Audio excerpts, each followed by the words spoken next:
Hello, welcome. How you doing? Hey. How's it going? All good. So I'm going to introduce you both to each other and to the people who are watching today as well. So today we've got Kieran Hurley with us and we've got Suhaiymah Manzoor-Khan.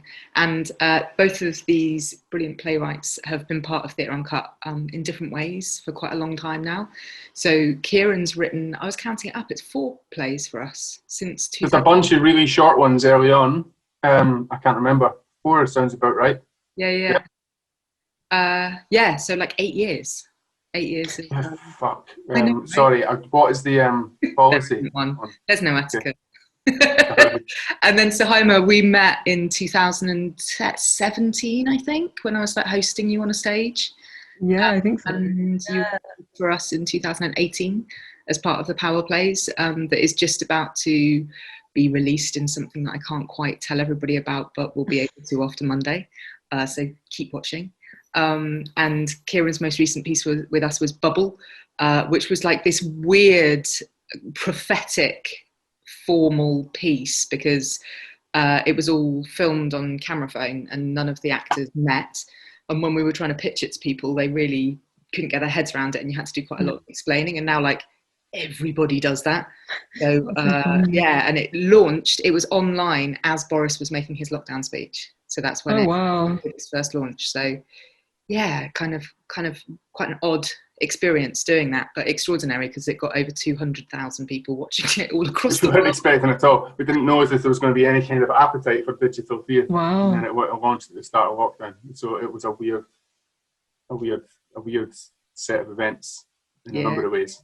Yeah. And now people all over the world are studying it in universities, which is fantastic. So we've got next up we've got Princeton in the USA, we've got Iowa University, we've got York University and De Montfort and Leicester. So yeah, it's cool, really good. So that is good. Good to have you with us. Really excited to see what your piece, Suhaiymah, is going to do as well when it gets released in a couple of weeks. So we are here. I've invited you both because you're part of the Theatre Uncut family. You're political beings, political writers, because you are kind of form shifters as well. So I've got a few questions to get us going, but it's going to be interesting to see where we take that to. So pulling in the different parts of your world from being poet and commentator and different kind of theatrical adventures as well. So so I want to ask you both first how you found yourself becoming a playwright. Should we start with Suhaiymah? How did you? Sure. Yeah. So I guess I never thought, I've said this to you, you've heard this many times, but I didn't really see theatre as something particularly like related to the kinds of stories that I saw myself as telling. So I was primarily doing a lot of spoken word poetry. Started off doing slam poetry, a lot of open mics, that kind of thing. After entering the Roundhouse Slam in, I think, 2017, just got a poem that kind of went viral off the back of that. And everyone, assumed that I had more. So that was, I sort of just ran with the momentum of that. And that's how I met you. And actually, I think that was one of my earliest introductions to kind of someone persuading me that, if you enjoy writing in this style of storytelling, you may also enjoy this other style of storytelling or this other form. And I think, you'll remember, I was quite hesitant and quite reluctant. And I think, a big part of that was just having not really witnessed or experienced a lot of theatre. And I think so seeing that there's so many different ways to tell a story, I think that's what to now has convinced me that actually this isn't, what I thought it was like year 8, going to watch Shakespeare play somewhere in like a very formal way and being like, okay, I don't know what anyone's saying, they're not speaking, my language. So yeah, I think now I do feel more comfortable kind of using the term. I think a lot of my work is wrapped up with still me performing and like kind of, I think asking questions around what does it mean to perform as somebody whose, identity is in itself seen as like a spectacle and a performance. And I think the whole idea of like stages and playwriting and theatre just feels like a really important place to try out things in a way that I haven't. I felt like poetry allows me to do a certain thing, but doesn't allow me to kind of try things out in the same way that I feel like theatre does and has. but yeah, that's my story really. I think it's still unfolding, my story. I wouldn't say it's I think I'm still sort of in that process of where do I sit here. Yeah. I want to hear more after we've just heard from Kieran about his kind of way in. It'd be really good to hear more about like where you find yourself right now as well, like going through that journey. Kieran, how did you start? Well, I think that's true, like about the being in a kind of continuing unfolding story and in a continuing unfolding relationship with the art form as well. I think that's probably the case for everyone. I can't imagine what it would mean to have a settled relationship with the art form, you know, or with the industry that contains it, you know. For me, so I came from more of a theatre background, theatre education in Suhaiymah. I did theatre studies at Glasgow Uni. I didn't know that I necessarily wanted to even like write. I spent, so from age about 19 probably, still as an undergrad, I spent a lot of time making, like, you know, the way that undergrad theatre students do, making sort of bizarre, bonkers, devised work in a big gang full of folk with no director and aping all sorts of formal collective kind of processes from radical companies from the 60s in America that you were learning about. Do you know what I mean? Like, and yet somehow convincing ourselves that we were inventing this stuff anew. So there was a lot of that. But then through that process of like quite intensely collaborative like experimentation, began to more or less find that my way into making work was generating text in some way. So not necessarily being a playwright, but somehow, you know, offering up fragments of stuff that I'd written. So it's kind of from there that my work as a kind of writer-performer began to emerge. I suppose in my early 20s, everyone that I'd been making theatre with all kind of disappeared to London or to As Happens or just, you know, to other walks of life. So I was like, well, fuck. I was tearing tickets at a venue called the Arches in Glasgow that doesn't exist anymore. And they had a festival called Arches Live that was a new graduate experimental work. And there was all these shows going on with people that I knew. And I was like, fuck, where's your show, man? Just make a show. So I made a solo show. And I didn't set out to be a kind of monologuist or even a playwright. But it was only after making that show that I was referred to as a playwright because I'd written a play. I hadn't realised that what I'd done was written a play. I'd just decided to tell a story using myself, my own body, because it's what I had as a resource. And the work of friends that were willing to do it for love and joy, you know, because we were much younger. And that's how I made my first show, if you know what I mean. I didn't set out to be a playwright. There's a lot of like playwright origin stories that are about writing your plays and sending them off to the theatres and getting the rejection letters back and all that. Didn't have any of that. So when, you know, a few years further down the line of making work kind of that way, I began to pick up the odd commission to like write a play.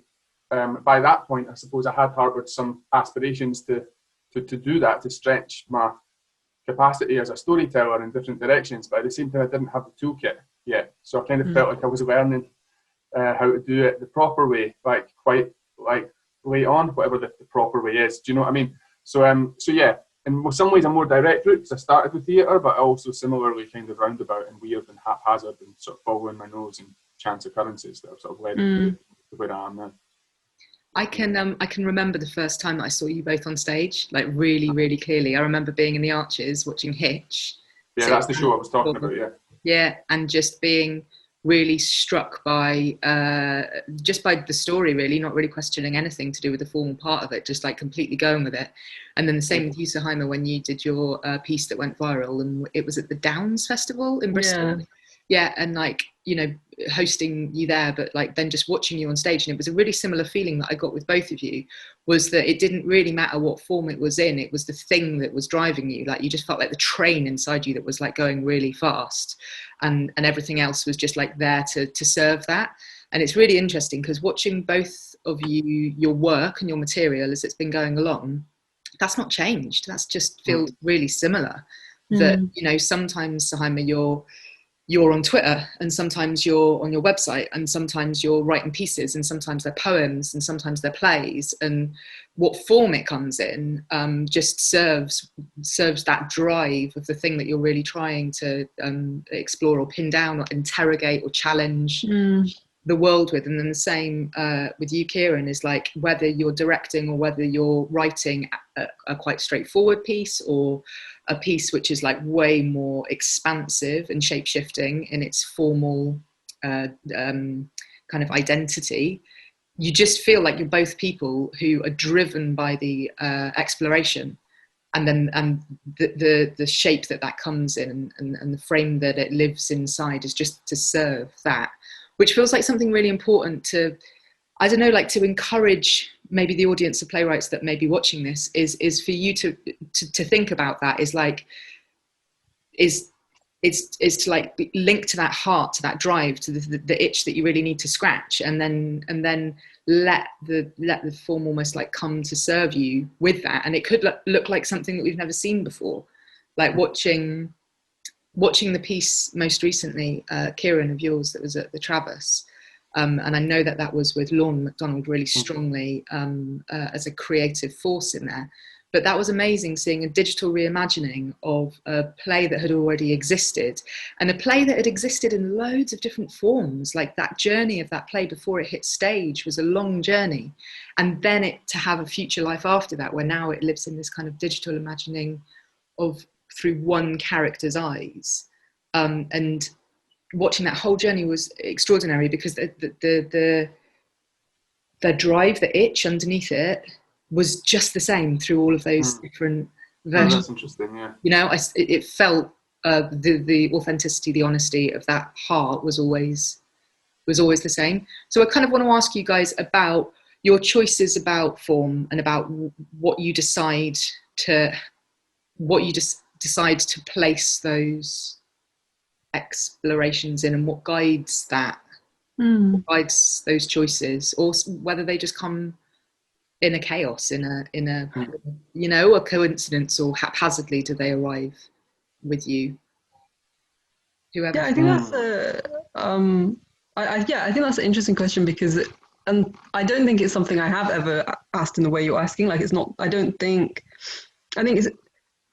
I think like the theme of just like what you were both saying, it feels like there's something very organic in the way that, like, you know, clearly we're just living our lives, and as everyone does, and we all have stories. And, you know, I always say that I think some of the best storytellers I know will never be and are not writers. And, you know, they're just such characters, and they tell such amazing, and, you know, and I'm just like, oh, I wish, you know, that more people could hear the way that you tell this story, and you bring characters to life, just, you know, at the dinner table or whatever. And I think, in a way, like, that feels true for then the thing about choosing forms. I think early, like a couple of years ago, I think I was just like, in a very, it was very like quantity based. It was like something short is a poem, something longer can be a play. And, you know, when we did the short plays for Theatre Uncut, I was like, okay, so it's a long poem. That's what you're asking me to do, is something that, you know, in another.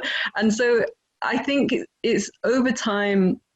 I mean, the stuff that I've done after that has also been still performance pieces where I'm sort of maybe doing a set of monologues, or a kind of, like, the most recent thing I did, it was called The End of Diaspora, and it was like me kind of as standing in as three different versions of myself in conversation. And I think maybe at the moment, and I think this is something I'm trying to, like, you know, I'm trying to try out different things, but I think a lot of for me, like, my voice and how experimenting with, like, all the voices that are me still feels like something that's central. And I guess then that's where the form thing comes in, because it's like poetry, I think that's like my primary voice. That's like me speaking to you in a way that I just want to be, you know, tell you how I'm feeling right now and convey that. And I think a play feels more like there's the space to explore different voices within me, the contradictions of those voices in a more, you know, expansive way. And I think also something around all those things that you mentioned, for what feels important is, and this is going to sound really obvious, but the fact that there's an audience, but the audience, I feel, and the interaction and the way that feeds into the work feels different for me. So with poetry, it feels like a dialogue, but one that's very much on my terms. So it's like, I'm going to tell you, you know, I'm going to share this thing with you, and you're going to confront it, or you're going to sit with it, or, you know, we're going to have this relationship here. Whereas I think for me, playwriting feels more scary in the sense that, and this could be completely subjective, but I think more scary in the sense that I feel like the audience has a lot more of a role in making the story make sense, or giving the story any kind of meaning, which is obviously what I think is really exciting about it. But I think what also makes it feel like that's what feels centrally different to me in the terms of the form. So I don't know if that's a bit random, but it does feel like the audience becomes these in my head, they're two very different bodies, which isn't true as I say it out loud, but that's just the feeling that I have. How about you, Kieran? I don't know. I try and answer questions on form quite a lot, and I never really know how to. And I think that must be because my relationship with it is sometimes quite instinctive, rather than like have some kind of philosophy of it, if you know what I mean. Yeah. I do think that there's two things that I feel like I want to say about my choices that I've made formally as a writer, and I think that they're probably like strangely like opposite to each other, yet somehow both true. Like I think they contradict each other, but I kind of think they're both true, so we'll see how that goes. But the first one is that I think people have a habit of talking about form sometimes as if it's like external to the thing itself, as if it's like decoration, as if it's somehow synonymous with style. Whereas I think the thing about form is that it's like, it is the thing, like the formal rules of the thing are like the rules of engagement with it, like how it relates to an audience, and how it relates to an audience like is what it is. It's the very heart of what it is, like so making formal decisions about stuff doesn't feel like, how am I going to dress this thing, which is how sometimes people ask that question. It's really like making the formal decisions about it. It's really like, what is it? Do you know what I mean? Like in a more fundamental way. That doesn't really answer how I make those formal decisions, because then the second bit I want to say is that in spite of all that, a lot of the time formal decisions are being made by like quite mundane realities, as opposed to like pure artistic ambitions. So like I was speaking earlier about making my first solo show, and that wasn't because I had some formal motivation around that, really. It was just because that was a form that was available to me with the materials that I had, which was no money and my own body and the support of some friends. So the form, I didn't have the capacity to pay actors, didn't have it, so that's how you hit upon that form. And then that worked quite well, and I established a creative relationship with that form, and I began to ask questions of that form. What else? And so then from there, I'm like, well, okay, maybe it wasn't just a fluke. Maybe I can do something with this form. I've set down on a path with it. And as I set down on that path, I've actually seen more about what it can do, and I have more questions about what it can do. So I want to return to it. So I make a new solo show about pushing it of what it does a little bit more. But those formal inquiries started with just a set of quite mundane material realities, as opposed to some like vision. Do you know what I mean? And similarly, sometimes the impulse to write on a bigger, more expansive canvas isn't just, it's been nice to be able to pretend that it was just an artistic vision to, you know, expand and explore what you can do. And of course that has to be there and is there, but it's also just because you're like trying to make a living. And like I reached the point, no one would commission me to make a solo show, like as in pay me like a full writer's commission. Like no one, even the people wanted to commission me to write plays. And I was like, but I don't know how to do that. Like the sort of vibe was like, this thing you're doing, do that, we want it to be that, but can it be this? I remember that time.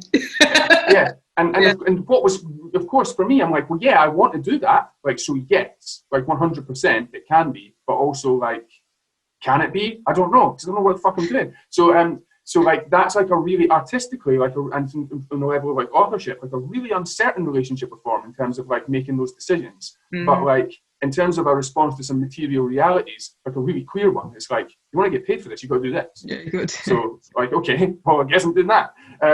So like, I don't know. I think that people, I just think that for me, my relationship with different forms has been so clearly for me a response to some material realities a lot of the time as it has been to do with some artistic vision, that it's just like, it's more interesting to me to actually talk about that, because that's how it is. It's interesting, Kieran, that you picked up on being asked to like write a play, as well at that stage, because a similar thing happened with Suhaiymah. When we first worked together, you sent 2 drafts, and one was the draft that exists, and the other was what you thought we wanted. Yeah. And it was really interesting because the version of what you thought we wanted looked way more like a play. Yeah. But the version that, you know, was your honest voice was the one that we see today. And the difference between that, like being really, I guess it's brave to be like, you know, this might be what I think you want, or this is what you do want, but actually this is who I am. And like, how does that work, and what's that relationship? You both had things that I kind of I felt like I wanted to touch on, and I've kind of they enmeshed in, I think, probably what I'm about to say. But I think, like, if I'm really, really honest, I find this whole theatre making thing kind of confusing, because it's like it feels just like it adds a lot of formality to something that could otherwise be very like normal. And I think that I just feel like, so the most recent piece that I wrote is probably the piece that I'm most proud of that I've kind of done so far. But in some ways, I wonder if that's just because it was more formal, in the sense that it was like in an institution, it was commissioned, it was that kind of thing, or not. And so I guess what was interesting though with that whole experience was that I think I experienced these 2 really contradictory things, where it was like one, not 2 contradictory things, just a contradiction, which was where I'd been commissioned to write this piece and perform it. And it was just sort of just a performance piece, and there was a general theme. But the thing was, the person who kind of worked as the producing director there was a friend of mine. So it ended up also being something that I felt quite passionate about. You know, we were having loads of conversations about it, and it became this kind of, you know, I think safe to convey a lot of different ideas in different ways. But I think what was interesting was that there was this element of sort of like extractive, like, you are the resource, we want the voice, and then we put it on our promo material, and we never see you, we don't talk to you, we don't know who you are, we don't really care, but like, you have the vibe we're going for right now. And I think often you can be reduced to a vibe, particularly, you know, if you hit the right boxes in that moment. And I think the only thing that really made me so invested in the piece was that, you know, I had this friend and we were so invested in it, but we were like, you know, there were no rooms that we could book. So we were like in a store cupboard, like, you know, like kind of brainstorming what, you know, with all these printouts of paper, moving it all around, trying to figure out, and both of us quite new to the process. And I think what I really felt from that process was that it was exciting because it was what I wanted to do. And I liked that freedom of like, here's you know, this is a theme, go do your thing. And I felt really proud that we put together with very low budget, like quite a random piece. And it was, you know, it was a one night thing, but, you know, hopefully we're kind of focusing on developing that now. But on the other hand, it was just like, it felt so detached from the institution itself. And it was like, I brought in a very specific audience on that one night, which I think they felt, you know, that fits great, ticking all our boxes again, report that back in the funding app or whatever. And I think I feel in my head that I have this real dissatisfaction about kind of, there's all these stories that I have that I want to tell, but how do you tell these stories on your own terms? And how do you tell them when, like, I think what the gripe I have, sorry, I've gone on a real tangent here, but I think the gripe I have is that, you know, my brother and his friends are telling fantastic stories all the time. You know, as I say, at dinner, wherever we go, you know, at the bus stop, people are telling amazing stories, but just due to, you know, social capital, I guess, I think predominantly, and economic capital, obviously, that they're not going to be commissioned by anyone to write a play. And I think there's just something, there's something there, along with the kind of recent, you know, diversity drive that doesn't address obviously these injustices, but it's just kind of like, oh, let's have these voices. And I think it's hurtful. I think there's something hurtful at the center of that, where it's like, I want to share stuff, you're letting me do it in my own way, but it's not really on terms dictated by me. And I think I don't know how people are navigating that. And I think, you know, at a time like now particularly, what is that going to look like, and what does it look like to write you know? And I think also, you know, what you were saying, Kieran, about, maybe I'm kind of putting words in your mouth, but I think I experienced this thing where people were like, oh, we love your voice, like your voice is what we want, like do something with, and I was like, I don't know what voice, like, this is just my voice. I don't know what that means. Like, where is my voice? What do I do with it? And I think there's something as well about kind of just, yeah, I just feel like I have a conflicted and kind of strained relationship with this whole thing. And it's really nice to be able to like speak about and hear. And it was reassuring what you were saying as well, both of you, because it's kind of like, yeah, I think weird questions are, sometimes questions are asked where you feel like you have to give a specific answer, and that's what will make you like an authentic playwright in some way. But yeah, I don't know. Sorry, that was a very tangential. No, man. Brilliant. I feel like you've correctly like articulated and identified like something that is like deeply fucked about the theatre industry. I think you've hit on something that is like right at the heart of what the problem is with loads of the theatre industry, the theatre culture, the theatre landscape at the moment.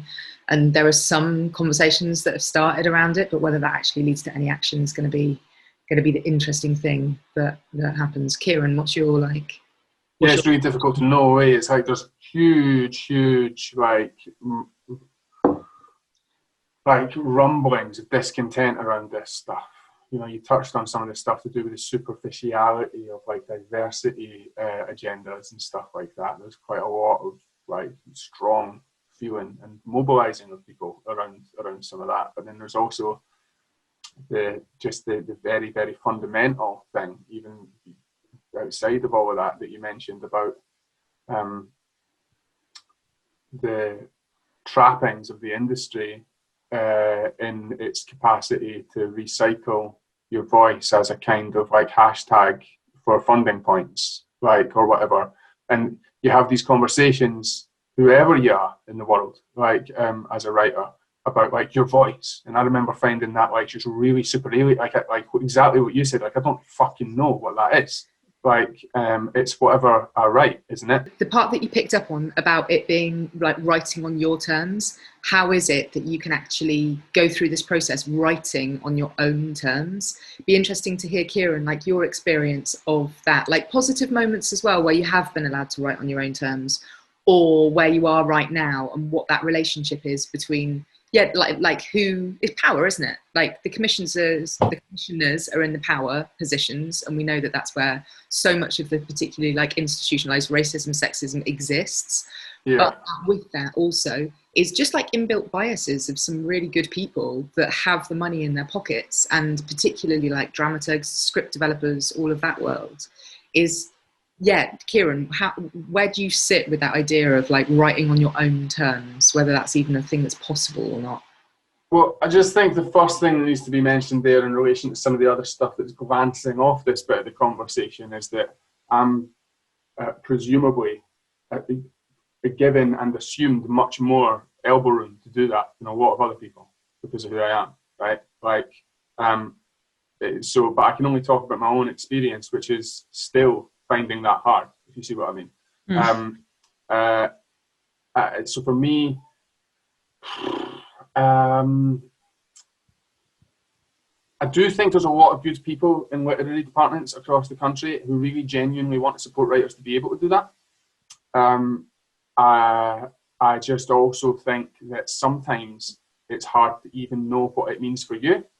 Like a lot of the time, the assumption around that conversation, because in a well-meaning way, because of course, is like going to assume that the writer's going to know what their own terms are or should be. Whereas actually a lot of the time, particularly as a new writer or as a young writer, you're formulating your own idea of what your terms could and should look like based on what's in front of you anyway. So there is a internal, like internalized and absorbed set of ideas about what counts as good and what counts as proper and what counts as real. And actually, as a writer, you're bringing that too. So when someone as generously as, even if you've got the most generous like literary manager in the world being like, no, we want to hear from you on your terms, you actually don't even really know what that fucking is, because you've not been given any room to explore what that might look like, and you've not been given any other. It's like in parenting, yeah, like people talk about like models of behavior. Yeah, you've not been given any other models other than what's in front of you. So if you're not been given any other models, you're like, well, I don't know what my own terms are. My own terms are this thing. I want to make a play. I don't fucking know. Yeah. And so even if you're working with people that are super, super supportive in that area, it's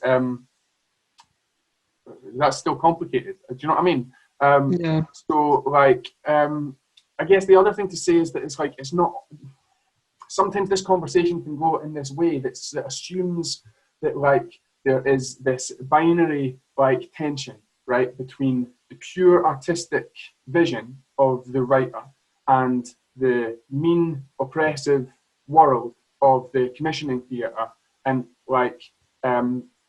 actually, to be honest, the way I've just said that just now, sometimes is the way it is, yeah, like, or it is as broad a brushstroke, like, useful picture of like a part of how it is anyway. But it's also true that like I come from a background of like deep collaboration, yeah, and it's also true that our industry can valorize in an unhealthy way the writer's voice, like the writer's voice as some kind of individual genius thing that needs to be preserved and elevated, as opposed to recognizing that theatre is a team sport and always was a team sport, and that meaning is made in the room live with an audience, and that meaning is made by the work of stage managers and lighting designers, and do you know what I mean? And so from that point of view, like sometimes if the relationship is good, it's all about the strength of relationships, really. That's the only thing that gives you any kind of resilience to all of the other shite. So if the relationship with the people that are commissioning you is good and strong, and fundamentally doesn't feel exploitative, but feels fundamentally generative and good, then that is the thing that gives you resilience against all of the other weirdness. And if that relationship is good, then rewriting is good and important. Yeah, like I sometimes run a workshop on rewriting for a piece that I wrote called Mouthpiece, because Emma, you saw the earliest drafts of that in your opposition at the Traverse, and it was a very different play. Sometimes rewriting can feel like you're being forced into a thing that you don't want to be doing or whatever, but also the truth is that that play is a product of an extremely long rewriting process with a commissioning theatre that sometimes felt frustrating, of course it did, but that ultimately through it got to the heart of something that I was trying to do, that I didn't quite have the toolkit or the language to know that that's what I was trying to do at the outset. And like, it would be a shame just to tell early career and younger writers that that process was just an inherently oppressive one to be resisted. Do you know what I mean? It's like that. There is truth in that, all that stuff about development hell, and there is truth in all that stuff about just trying to take what it is you're trying to do and make it into something palatable that's then marketable and all of that. Like, all that stuff's totally true, and it's painful and it's horrible and it's shite. But it's also true that theatres are staffed by people that want your play to be the best play it possibly can be, and that want you to be, I don't know, I don't even know what I'm trying to say other than that, like,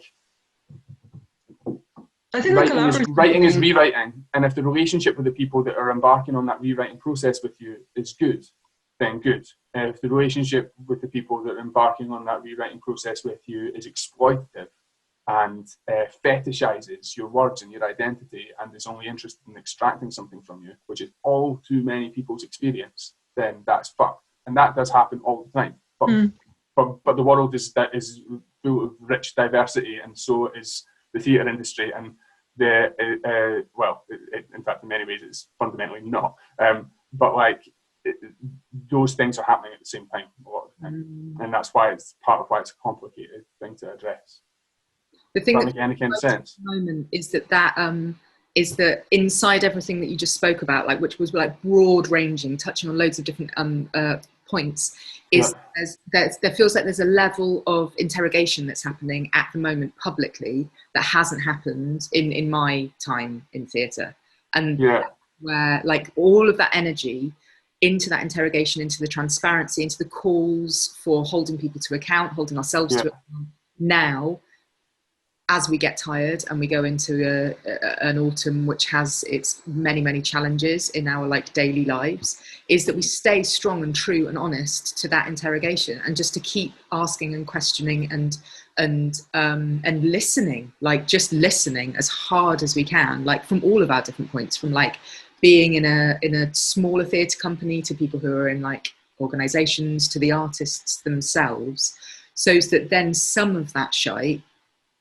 it just gets less, that it's not quite as prevalent, that you have like the doors are open, there's more welcoming, and when people are welcomed in, then you can say like, what is it, what do you need, what is it that you want, what do you need And that's for us to say, because we're a small company with not many overheads. And I know it's hard when you're running a huge ship in these crazy times. Do you know what I mean? Like, so, yeah. I guess the other thing, if I can just pick up on something that, to draw two things together from things that you both said, I feel like what you were saying, Kieran, about the collaborative element, and like in my experience, that's also been the most exciting part. And I think, Emma, with what you're saying, I think there's also there's something else. Do you know what I mean? There's like this other thing, which is that nobody needs to welcome anybody, nobody needs to open any doors, but there are new things that can happen. And like, you know, this award itself is a new thing. Like new things can also exist. And I think through collaborations, you know, new things are beginning. I can see in this, you know, in these last few months as well, you know, people are just saying, okay, we've had enough, so let's just do our own thing. And I think that is also, you know, theatre isn't something that anybody owns, as we've all said. Yeah, it's like we all tell stories. Stories have been told historically by everybody, anybody, all cultures, in so many different ways. And I think that's also a point to, you know, for me, that I find exciting, because it's like, okay, well, if we have a story we want to tell and no one's going to let us tell it, we'll just tell it together, and we'll tell it to each other until we're telling it loud enough that then they're like, oh, well, we missed out there. We should have really been telling that story. And I think it's okay. I think there's also an element of like, you know, institutions definitely should do the work, but also I think if you're writing and you're at that stage where, you know, you're whatever this emerging means and however long you're allowed to emerge for, I think there's also spaces where we can collaborate together and we can like make our own things, and that's fine. And even like when you were talking about being a student earlier, Kieran, like that, I think there's something so beautiful as well about that just that belief and that kind of, we're just going to do it. We're just going to come together, like none of us are doing, and we're just going to try it. And so I think that's always possible. That's always, there. So I think there's like, if we just in jumping back a little, it seems to me that there was two quite distinct things and that we were talking about at once there, and I think it's quite useful just to separate them for me. So like one thing that I was talking about a lot there was like about a writer, whoever that writer is, and their relationship with the powers of an organisation, whoever that organisation is, over the development of new work. And then Emma, when what you were talking about, I feel, was slightly more about like who has access to telling stories, and about like and I just feel like it's important to name those as different things, because I feel like I was making a slight defense of theatre institutions in terms of like the role that they play in developing work or whatever, even as it sometimes is fucked. There's also good people doing good stuff, whereas I would make probably slightly less of a defense of the current state of play around who has access to tell what stories. I think we're in a really shit place with that. And I think what we need to be doing around that is much, much, much more than listening. Like, unfortunately, it's hard to know where that goes, but it's true. There's the like that thing about just making work yourself. Like, I guess the tricky thing there is about resources, isn't it? It's like, but then I think that's the first thing institutions can do is just redistribute resources. Just get rid. Yeah, exactly. Exactly. But then that's linking into the owning your own story, isn't it? Is that if the resources have been given to you, money being power, the power's been handed to you. You have the power to be able to tell your own story in a completely different way, because you're not the person who's paying your invoice. I want to speak to you both as activists as well, because that's part of your, you know, one of your hats that you wear as well, is how do you feel right now? Like, what are the challenges and what are the things that particularly excite you about being an activist and a writer activist? Like those two, the relationship between those two things right now, today. What are the things, let's start with the things that feel exciting. What are the things that you feel excited about being in that position of being a writer and an activist in the now? I suppose it's only fair if I go first and give you the thinking time this time, which is so quite easy for me really, because I often get told that I'm an activist because maybe of the political content of my plays and my Twitter account, but actually in reality I don't know how much I am. I feel like becoming a parent has absolutely sapped my capacity for genuine radical involvement and stuff. Or like maybe that's just an excuse, but like I'm not currently involved in any major organising in real terms, and I think we have a really bad habit now in the 21st century of mistaking online political engagement with activism. And so I feel I'm quite politically engaged in my work and in my online presence, but I don't think that I can meaningfully claim that I've been involved in grassroots activist organising kind of since the independence referendum, really. So that's always a source of restlessness in me. I've been exhausted these last few years trying to continue to make a living in a crumbling industry while raising small children. I don't need to make excuses, but but there's been a constant desire to be more involved in community organising and more involved in mutual aid and stuff. But the truth is, I haven't been that much. So when I talk about, in order to talk about what is exciting for me, it's like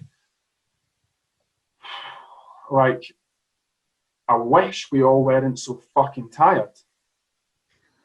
I mean, I don't know. I what's exciting? Oh, I find it really hard to speak to the present moment with the optimism that comes with framing it as excitement. I think there's a lot that's necessary, and I think there's a lot that's unknown. And with there being unknown, there has to be hope, yeah, because hope's the only radical response to chaos. But that was my only real thing to say about that, is to like self-identify in response to the question a little bit and be like, I don't feel well placed to speak to the world right now from the position of a practicing activist in terms of the actions that I'm actually making in the world. Hopefully that gets to change sometime pretty soon, but it's not where a lot of my energy is just now. Right now my energy involves sitting on the Traverse Theatre board, it involves writing plays, it involves mentoring young writers. That's where I put a lot of my voluntary time, if I can. It involves being a dad, and it involves trying to finish drafts of stuff under lockdown, which I'm finding really, really hard in terms of my level of focus and my capacity to do it. And that's where my energy is. You know, it's quite self-contained actually. But yeah, that's me on that front. How about you, Suhaiymah? Yeah, I think Kieran's identified, capitalism's ruthless capacity to, deplete all resistance forces.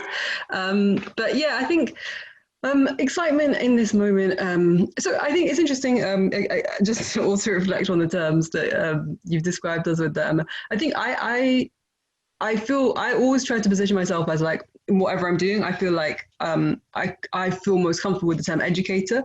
And of course, like educator activist is definitely a thing. And I think I actually place all of my writing, whether that's plays, poems, whatever, kind of beneath that banner actually. And I feel most comfortable when I'm explaining things actually. I think in this moment, what excites me is somebody, I suppose at the root of all of that is dialogue. I'm just interested in conversations in whatever capacity they're happening. Maybe I'm a bit too interested in being the one who's talking in those conversations. But I think what does excite me today is that I haven't seen, I think for my generation, there's a politicization that happened in the last, well, maybe over the course of our lives, but that's particularly peaked, I think, this summer or during lockdown, that I think two things. I think is very scary if undirected, because I do feel like in the UK particularly, we really, I mean, through obviously not, through deliberate kind of forces of neoliberalism, we don't really have an organizing force to the capacity we did have historically. I mean, historically, like 70s, 80s. And I think looking now, I think there's so much readiness. People are ready. People are hungry. They want change. Like we know our lives are not livable under the current conditions of everything as it is. And so I think there is cause to have hope. I think on the other hand, I'm a very, I'm a person of faith. And I think what that allows me to be able to do is to say, I don't know if I'm going to see it in my lifetime. I don't know if I am, because I think what we're working for today, I do think it's a long struggle. It's a long road ahead. And I think that I feel personally that's okay. It's okay because the conditions of how things came to be as they are took a long time. So to undo those conditions, it's going to take a long time. And I think I also find hope in just like, we have seen really amazing mutual aid efforts recently, and we have seen amazing just like obviously, you know, not accessible to everybody, but there has been a lot of online momentum in the sense of, I've been part of a lot of meetings where I've been learning so much from educators, whether they're in the US, whether they're in Australia, whether they're in Germany. And it's like, I would never have had that ability to have that transnational, like, connecting in a just, like, you know, day-to-day pre-Zoom world that I lived in. So yeah, I wouldn't say there's like tangible demands that I think actually, oh, I'm really hopeful that we're gonna, you know, abolish the Home Office, for example. But I feel hopeful that the energy is there. I think the energy is there. Even whilst I agree that there is a real lack of energy. So I'm not sure. It's a hard question, Emma, but I think there's an appetite for change. And I just hope, I think more than anything, what I hope is that we don't allow that energy to be co-opted. And I think that is really the knife edge that we walk right now, is for everything to be engulfed within the limited version of what we could really dream and imagine. And so maybe as a final thought, what I'll say is I do think a reason I remain in this world of writing and like wanting to write stories and tell stories is because the one thing that we never, I think, get to do enough of, for all the material reasons that Kieran's talked about, is imagine the future that we actually want. And so I think the work of imagining is really beautiful and rare and so exciting, and that is where we, you know, how can you work for a future you haven't even had time to imagine? And so I think that is why I love, that's why I will sort of remain a writer, I think. What a beautiful... I've got so much I want to say about what Suhaiymah's just said, but I don't need to, because what you've said is spot on, and like I definitely have to go and to help out with some quite urgent parenting round about now. So thank you so much for your time today. What a beautiful... No, thank you both. I've really enjoyed that conversation. It was nice to meet you, Suhaiymah. You too. Together. Thanks so much. I'm going to split. Okay, I'm going to do it. Okay, cool. Nice one. Oh, thanks, Emma. That was really good.